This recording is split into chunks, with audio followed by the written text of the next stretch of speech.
আপনারা দেখছেন এই যে কচুর ভুঁই, এটা কিন্তু আমার। এটা আছে 2 বিঘে।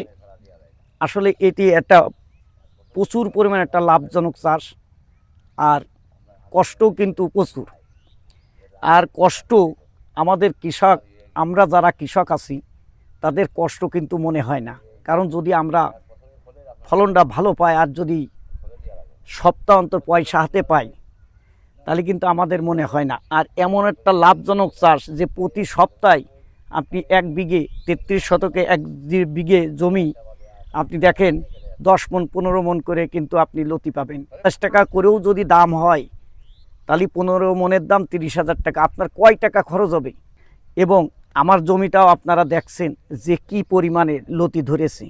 তাই আপনারা যদি আমার মতো চাষ করেন, তা আমি মনে করি যে আপনাদেরও এত ভালো হবে। আর আপনি তো জানেন যে যশোরে এই লতিটা প্রচুর পরিমাণে মানসি করে। তাই এই দেখেন, এখানে যদি লাভ না হয় তাহলে তো এরা করতো না। এই যে হাজার হাজার বিঘে, এরা তো কিন্তু করতো না। তাই দর্শক, আমি যারা বেকার আছেন বা যাদের জমি আছে, বা এখানে কিন্তু একটা জিনিস আপনি খেয়াল করবেন, পানি অবশ্যই লাগবে লতি করতে গেলে। যেখানে পানি নেই সেখানে কিন্তু লতির চাষ হবে না।